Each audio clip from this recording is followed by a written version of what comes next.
Hello friends, welcome to KYC words. ఇప్పుడు Vriddhachalam second part అంటే అక్షేత్ర మహిమ గురించి తెలుసుకుందాం.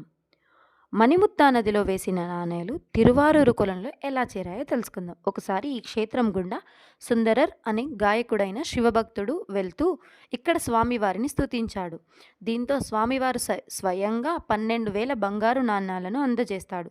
తాను తిరువారూరు వెళ్లాల్సి ఉందని, అయితే తోవల దొంగల భయం ఉందని సుందరార్ భయపడతాడు. ఇదే విషయాన్ని శివునికి చెబితే దీంతో శివుడు తాను ఈ నాణ్యాలను ఇక్కడే ఉన్న మణిముత్తా నదిలో వేస్తానని, నీవు తిరువారూర్ వెళ్ళిన తర్వాత అక్కడి కొలనులో తీసుకోవచ్చని చెబుతాడు.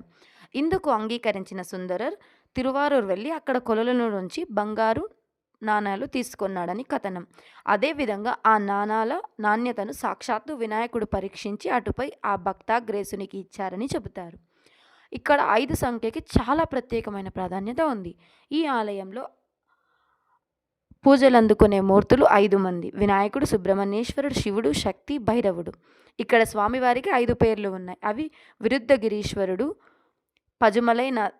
పజుమలైనాథర్, విరుద్ధచలేశ్వర్, ముద్దుకుండ్రీశ్వరుడు, వృద్ధగిరీశ్వరుడు. ఆలయానికి 5 గోపురాలు ఉన్నాయి. అదేవిధంగా 5 ప్రాకారాలు, 5 మండపాలు, 5 నందులు ఉన్నాయి. వేకువజాము నుంచి రాత్రి దాకా స్వామికి నిర్ణీత సమయంలో 5 సార్లు పూజలు చేశారు. ఇక్కడ 5 రథాలు ఉన్నాయి. ఇక్కడ స్వామివారు స్వయంభువుడు. ఇక్కడ శివుడిని ప్రార్థించిన వారికి మనశ్శాంతి కలగడమే కాకుండా అన్ని రకాల శరీర రుగ్మతల నుంచి వెంటనే విముక్తి కలుగుతుందని చెప్తారు. ఇక్కడ ఉన్న దుర్గాదేవిని పూజిస్తే వివాహం, సంతానం కలగడం వంటి కోరికలు నెరవేరుతాయి. పాతాళ వినాయకుడు శ్రీకాళహస్తిలో ఉన్నట్టు ఇక్కడ కూడా భూతలం నుంచి కింద ఉన్న ఆలయంలో ఉంటాడు. ఈ ఆలయంలోని స్వామివారిని సందర్శించడానికి 18 మెట్లు దిగి కిందికి వెళ్లాల్సి ఉంటుంది.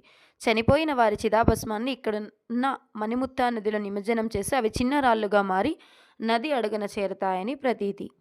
ఈ విరుధాచలంలోని నదిలో వేసిన నాణాలు తిరువారూర్ కోవెల పుష్కరిణిలో తేలుతాయని చెప్తారు. ఈ విషయానికి సంబంధించి ఎన్ని పరిశోధనలు జరిగినా ఫలితం మాత్రం శూన్యం.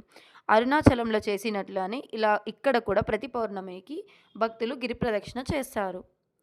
ఇక్కడ వల్లి దేవసేన సమేతుడైన సుబ్రహ్మణ్యేశ్వరుడు కొలువై ఉంటాడు. ఆయన ఆలయంలో చక్రాలు, శ్రీచక్రం, సుబ్రహ్మణ్య చక్రం, అమ్మవారి చక్రం ఉన్నాయి. ఇలాంటి చక్రాలు శివాలయాల్లో చాలా తక్కువ చూసాం. అందులో ఈ విరుధాచలం ఒకటి.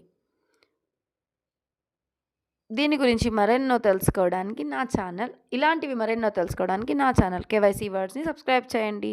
Thank you. నచ్చితే like, share, comment and subscribe. Thank you for watching.